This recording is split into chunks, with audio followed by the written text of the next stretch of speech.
Well, you can tell by the way I use my walk. I'm a woman's man, no time to talk. The music loud, women walk, being kicked around since I was. Ciao a tutti ragazzi e benvenuti all'interno di questa nuova partita all'interno di Shogun 2 Total War. Ci ritroviamo direttamente all'interno della mappa Risaie con 3 secondi all'inizio della nostra partita e come potete ben vedere il mio esercito è già stato preparato, infatti dispongo di circa 5 unità di fanteria con fucile e in seguito 3 unità di cavalleria con Yari.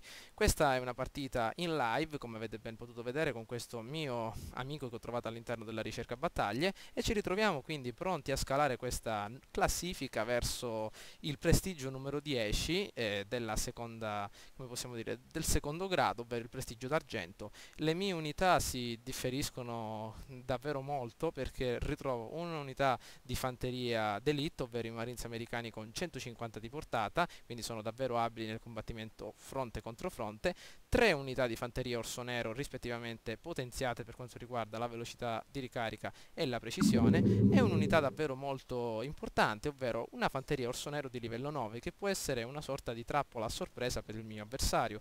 L'avversario crederà, a meno che non guarderà le mie unità, che siano di 125 di portata, però in realtà l'unità dei paracadutisti, potete ben vedere, dispone di 150 di portata, quindi è una sorta di unità d'elite.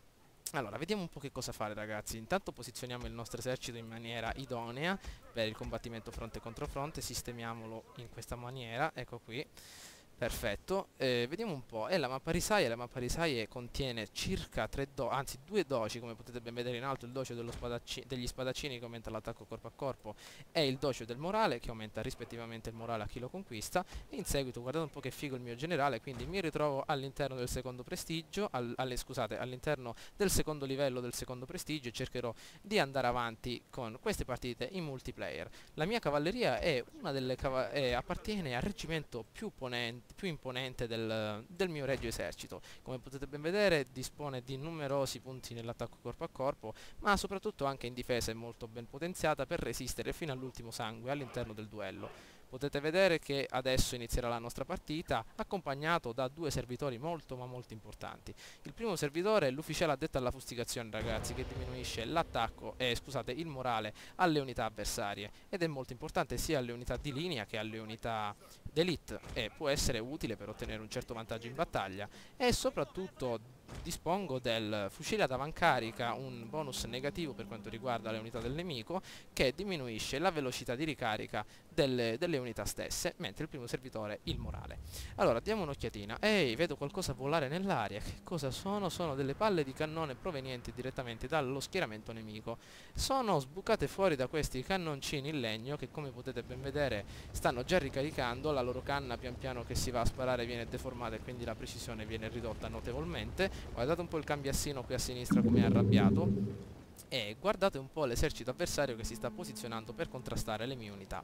Allora, l'esercito avversario dispone di una fanteria orso bianco seguita da un orso nero e un altro orso bianco, pronti a tifare Juventus questi 3 ragazzi. Guardate qua, si stanno sistemando, non sono per niente potenziate o appena potenziate e inoltre cerca anche di muovere la sua cavalleria con Yari, quello che si riesce a vedere perché ritroviamo la giungla che ricopre tutte le unità nemiche e che sta continuando ad andare avanti. Allora, vediamo un po', intanto è successo qualcosa. Potete vedere che i cannoni di legno ragazzi sono pressoché inutili all'interno di queste partite in Shogun perché appunto sparando tutte quelle cannonate che hanno appena adesso sparato, consumando diverse munizioni che pure stesso non ne hanno molte, non è che hanno inflitto numerose vittime al mio reggimento. Allora spostiamo le cavallerie su questo frontone perché il nemico sta effettuando qualche mossa sgradita. Ok, andiamo avanti. Ecco qui, vedete un po', non esplodono neanche. Allora, vediamo. Il nemico, come potete ben vedere, dispone anche di alcune... attenzione, aspetta, adesso diamo un'occhiata al nemico, ragazzi. Dobbiamo velocizzare il tutto. Le cavallerie nemiche si stanno muovendo verso il mio reggimento. Giriamo queste unità per contrastarle. Vediamo un po' se riusciamo a beccarle prima che arrivino a tutte le mie unità. Giriamo anche il generale. Ecco qua, qualche proiettile è riuscito ad arrivare. Vediamo un po', perfetto. Adesso possiamo smetterla anche di sparare, visto che le mie cavallerie sono arrivate. Benissimo, giriamo il tutto. Ok, il generale ha il compito di rimanere qui e incoraggiare le truppe. Ritorniamo al nostro combattimento. Intanto vi faccio dare un'occhiata anche alle cavallerie nemiche.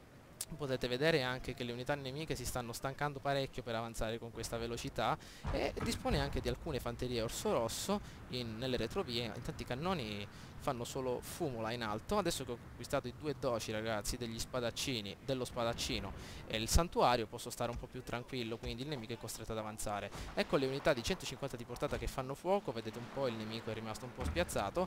Il generale lo possiamo piazzare vicino alle unità in modalità formazione allargata per evitare qualche pallottola di troppo. Vediamo un po', allora le unità stanno facendo fuoco a tutta forza e non è necessario attivare il fuoco di soppressione per una piccola tigre bianca che neanche sa tenere un fucile in mano. Allora, le cavallerie, come potete ben vedere, non hanno subito molte perdite, visto che le cavallerie nemiche non sono state usate in maniera corretta. Guardate qua quello che c'è, una sorta di distruzione di massa di cavalli. Allora, le unità nemiche potete vedere che sono nettamente superiori alle mie, dispone anche di lancieri, però io dispongo della cavalleria e questo può essere un problema per il nemico, che vediamo un po' vedremo un po' di attaccarlo alle retrovie. Potrei anche stare fermo perché il nemico è costretto ad avanzare, entro 9 minuti perderà la partita altrimenti.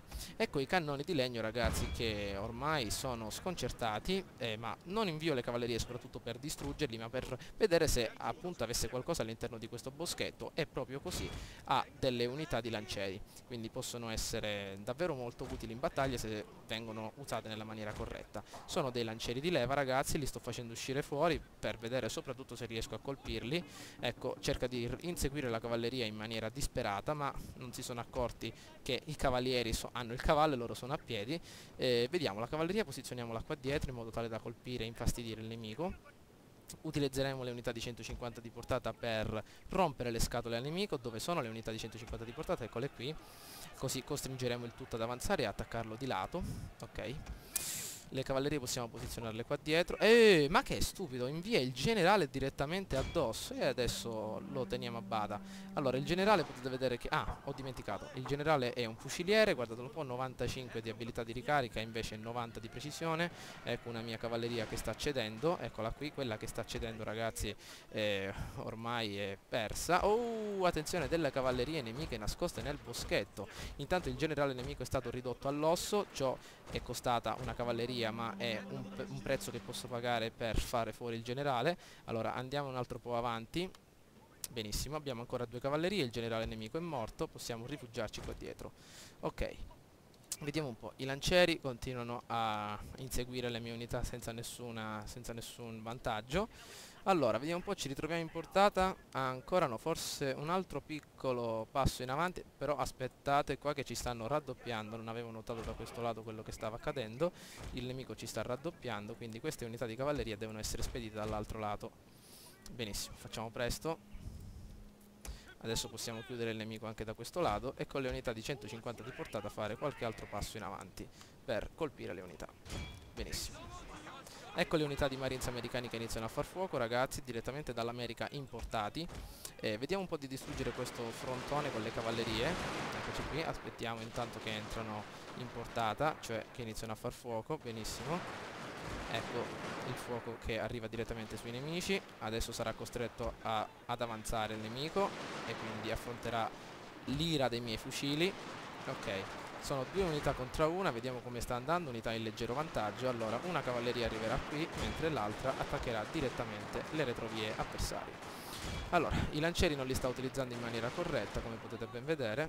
Ecco un'altra scarica di proiettili che andrà a infliggersi sull'avversario. Molto ma molto bene. Da questo lato i lancieri non stanno facendo completamente nulla, non vengono utilizzati nella maniera corretta, quindi le cavallerie possiamo anche spostarle da questo lato e attaccare di dietro questi uomini, visto che i Marines adesso si ritrovano un po' in difficoltà, perché ovviamente 500 uomini addosso è un po' difficile riuscire a tenerli. Come potete vedere non ho attivato neanche l'abilità a fuoco di soppressione, che può essere fondamentale per aumentare la velocità di ricarica, soprattutto in queste circostanze. Infatti adesso la utilizziamo soprattutto per diminuire il morale alle unità nemiche. Benissimo, queste unità le attaccheranno di lato, le cavallerie ormai sono riuscite a far fuori tutto, i lancieri sono stati utilizzati inutilmente, potete vedere che non hanno effettuato alcuna uccisione. eccoli qua, ed ecco che sono riuscito a riportare un'altra imponente battaglia, facendo guadagnare al mio generale un altro po' di esperienza da accumulare all'interno del suo sacco dell'esperienza, per avanzare quindi all'interno del secondo prestigio. Spero che il video vi sia piaciuto ragazzi, mi raccomando votate e commentate. Adesso andremo nella sezione del resoconto per dare un'occhiatina a quello che abbiamo fatto, il distacco tra i due eserciti e quindi le truppe uccise e le truppe perse. Eccoci ragazzi, siamo riusciti a distruggere ben 890 nemici perdendone solo 211 e guadagnando davvero numerosi elementi per la nostra campagna. Abbiamo sbloccato anche il fucile Snyder a retrocarica. Wow, il fucile Snyder a retrocarica, fantastico, lo aggiungeremo alla mia collezione di armi. Guardate un po' che figo il mio generale, questo bel cambiassone con la fascia in testa. Un consiglio ragazzi che posso darvi per queste partite in fondi medi è di mettere almeno 2 unità con 150 di portata, 2 fucilieri con 150 di portata, in modo tale che infastidiscano le unità nemiche per farle avanzare mentre voi riuscite a conquistare i doji, così nel momento in cui avanzano riescono a beccarsi un bel po' di pallottole e cadranno a terra a meno che non nascondono sotto la casacca un giubbetto antiproiettili. Nel momento in cui avanzano gli avversari, voi con le altre unità di 125 di portata che si ritroveranno in portata come quelle dell'avversario riuscirete a distruggerli. Inoltre il fuoco di soppressione lo utilizzerete per diminuire il morale delle unità e una cosa che consiglio, anzi deve essere una delle cose più importanti oltre alla fanteria con 150 di portata, è avere la cavalleria molto potente ragazzi. Se riuscirete a vincere il confronto con la cavalleria avversaria riuscirete a raggirare il nemico e il nemico con uno schieramento davanti, cavalleria di dietro si sentirà un po' impacciato ed è molto facile che sbagli, a meno che non abbia dei lancieri e li sappia usare in maniera molto ma molto idonea. Spero che il video vi sia piaciuto, quindi votate e commentate. Ciao a tutti!